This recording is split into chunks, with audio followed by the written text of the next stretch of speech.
It was back to the practice field for the first time Monday for the Alabama Crimson Tide. Not a single soul had worked out since Alabama beat Auburn 42-14 back on November 26. Ronnie Duncan here at your sports. You know, I've got the latest on Gus Malzahn. He's going to be leaving, and a few of Alabama's top players are now All-Americans.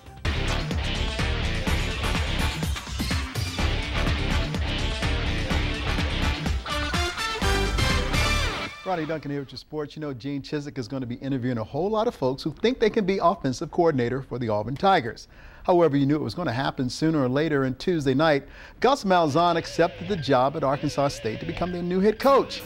And today, the man who has been at the helm of the Auburn Tigers the past 3 seasons finally paid off. You know, he's been in high demand.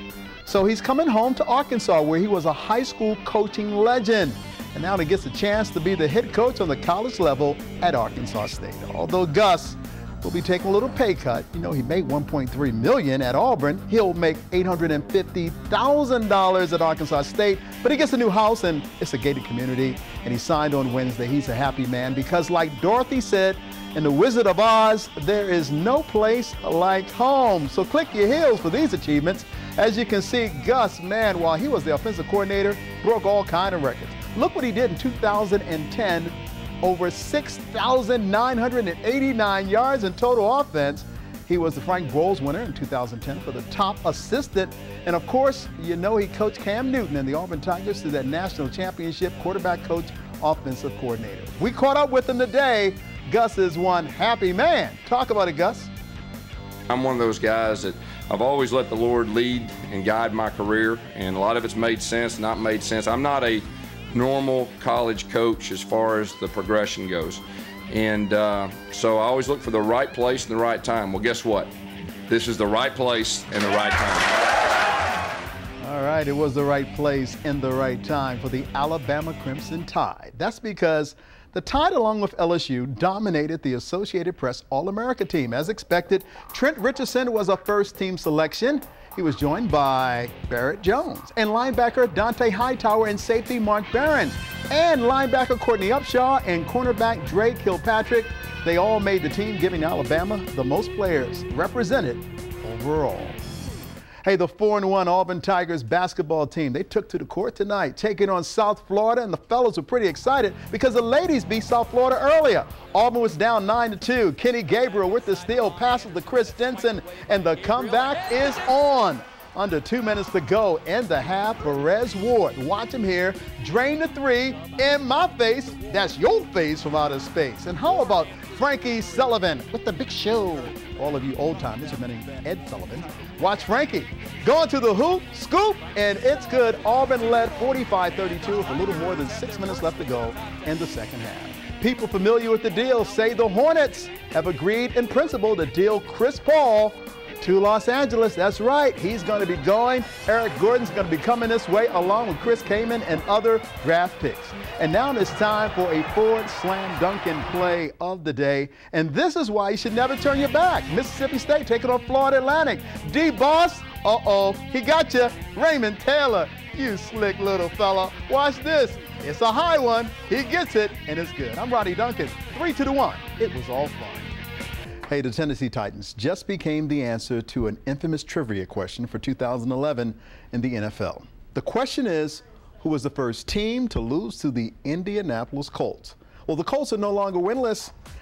That's because Dan Orslowski threw one touchdown pass. He had a key block on an 80-yard touchdown run, leading the Colts to their first win of the season, 27-13 over Tennessee on Sunday. Indianapolis is now 1-13, but they avoided becoming the second team in NFL history to go 0-16.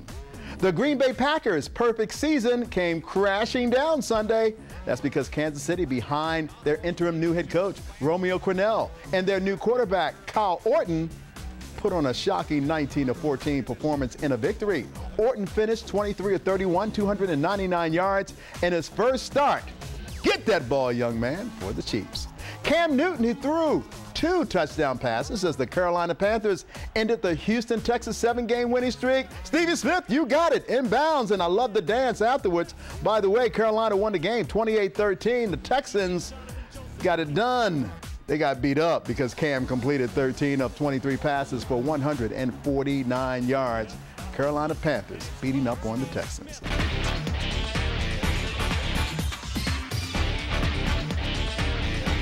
Hey everybody, Ronnie here with Sports. You know there's a new player in town when it comes to high school sports in Madison City, especially the Valley. They're building what they think will be the sports powerhouse that's going to give Bob Jones a little competition. James Clemens High is going to be the school of higher learning, but a threat to Bob Jones. Forget about the monopoly on the good athletes and Madison City, which has one of the fastest growing areas in the state. Tuesday morning, they introduced Bill Stewart as their new athletic director and head football coach, and he's ready to get on the job. And I look forward to seeing everybody. It's an exciting time for everybody. I think it's an exciting time for Madison City as far as what's going to go on here. So just excited to be a part of it. And I'm glad that they let me be a part of this venture. And so really appreciate the time here. Man, we're going to appreciate your time, too. Last night, Bob Jones, the girls, they avenged their only loss of the season, beating arch rival Hoover 36-34. Who is that masked lady? She's a superstar. She's Jasmine Jones, simply the best high school basketball player in the state for the girls. She had 15 points. She was the difference in the game as Bob Jones moves to 8-1. Their head coach talked about it afterward. It was a hard-fought victory. Well, you know, Jasmine coming back, you know, this game really helped us out on the boards. You know, controlling the boards against Hoover is vital because they got such size. You know, with Katie Colson and Tierra Jones and Jasmine controlling the boards tonight, you know, we got a chance to win. We hit a few buckets tonight, and we're lucky to hit one more bucket tonight, and they did. How about that? It is official now. Jim McElwain is now the new head football coach at Colorado State. The man who has been the offensive coordinator and genius for Nick Saban's Alabama Crimson Tide got a hero's welcome as he was officially announced today as the Rams' new football coach. He says the future looks bright at Colorado State. You know, I just want to start this by saying what a great honor and privilege it is to be associated with such a great university. A university that we know of throughout the Northwest and throughout the Rocky Mountain region as being one of the finest academic institutions there are out there. And now it's time for tonight's Taco Bell Slam Dunk and Play of the Day. This is what you can expect to see at the Teddy Bear promotion the Havoc will be doing in their game this weekend. The scene was in Utica, New York, and the fans were throwing teddy bears onto the ice after the team's first goal. You need to get yourself a new teddy bear, put it in a plastic bag, and just let that sucker go. Throw it onto the ice at the Von Braun Center Saturday. The Havoc will be taking on Louisiana. Teddy Bear, Yogi, wait, hey, boo-boo, I'm Ronnie Duncan. Hoo-hoo.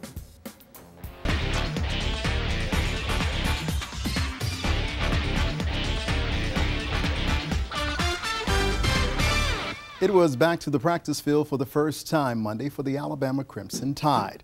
Not a single soul had worked out since Alabama beat Auburn 42-14 back on November 26. Nick Saban began his journey and that plan for LSU with the first of 5 straight days of practice. You can expect to see the best in preparation as Bama gets ready for its much-awaited rematch with LSU. Aaron Dacey and yours truly will be your eyes and ears at the BCS National Championship game in New Orleans. Live coverage begins January 4th, so stay tuned to Way 31 for all of your BCS information and updates, or go to our website at waytv.com. And tune in live for our reports live from the Superdome, coming soon. The Auburn Tigers, they still have plenty of bite as they get ready for Virginia in the Chick-fil-A Bowl in Atlanta at the Georgia Dome on New Year's Eve. The big question is who will be the starting quarterback, because Kyle Frazier as well as Clint Mosley have been running neck and neck for that top spot. Some might think it could be a problem in the future with the new offensive coordinator coming on staff well after the game, because the question is whether or not Auburn is looking for someone with the same characteristics as Gus Malzahn, who's going to Arkansas State. We talked to head coach Gene Chizik about that. So, you know, whatever offense we decide to go to, whatever that might be, we'll obviously work around what our personnel dictates we can do.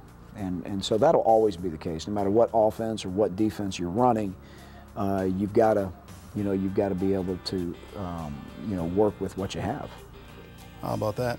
After a sensational 2011 in which Huntsville's Craig Kimball was named the National League Rookie of the Year with the Atlanta Braves, he's excited about 2012. Recently, I asked him about losing and going to the postseason and not seeing it, at least seeing it on TV, because St. Louis, the team that beat them out, went on to win the World Series. Did it feel good because it was St. Louis winning?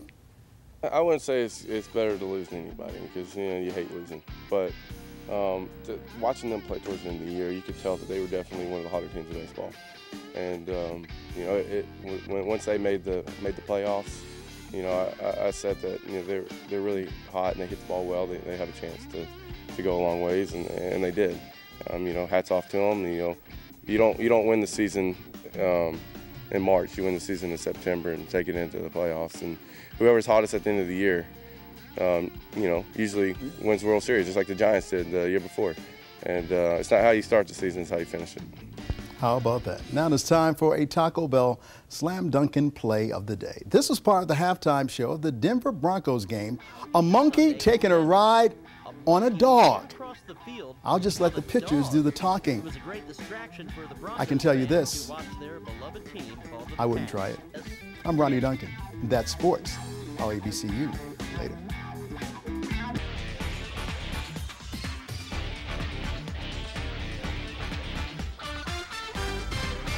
I love that music. Slam Dunkin' here with your sports. You know it's been a tremendous off-season and postseason for Huntsville's own Craig Kimball. You know, the former star at Lee High School named the National League's Rookie of the Year. Well, take a look at this. This young man got his number retired. We're happy for him. He came back home. Hometown hero makes good. Folks came. I'm talking about his family, his friends, past students, past teachers. It was all good. He said he couldn't believe the honor that made Craig Kimball part of Huntsville all over again. Overwhelming, really. I never thought I'd ever have my number retired for any reason. You know, when Coach Weaver told me, I was thrilled, and I'm just very grateful. Just surprised. You know, I wore that number for 3 years and wore it proudly, and I guess now it gets to hang up for people to see. It sounds kind of weird to me. Still not used to having things like this happen. It's a good thing to happen to you. And it was a good thing for Florence native Josh Willingham, because today he and the Minnesota Twins have agreed to a new 3-year, get this, $21 million contract. Deal was announced shortly after Willingham passed the physical. The 32-year-old batted just .246, but he had a career-high 29 homers and 98 runs batted in for the Oakland Athletics last season. Congratulations, Mr. Willingham. Hey, the Lady Bulldogs of Alabama A&M. They played a matinee with the University of Alabama Birmingham. The ladies up on the hill lost that game 57-46 despite 20 points from their leading scorer, Wakita Tobar. They're now 4-3. Also on the season, it was a good one for Jasmine Hammond. Yes, she had 19 points. The University of Alabama Huntsville Chargers won Thursday night. They upped their record to 7-1. And now it's time for a Ford Slam Dunkin' Play of the Day. If you missed it earlier, got to show it to you twice. It's just that nice. Deuce Bello from Bello with the windmill slam. That's a jam, honey. I'm coming home. 3, 2 to 1. It was all fun.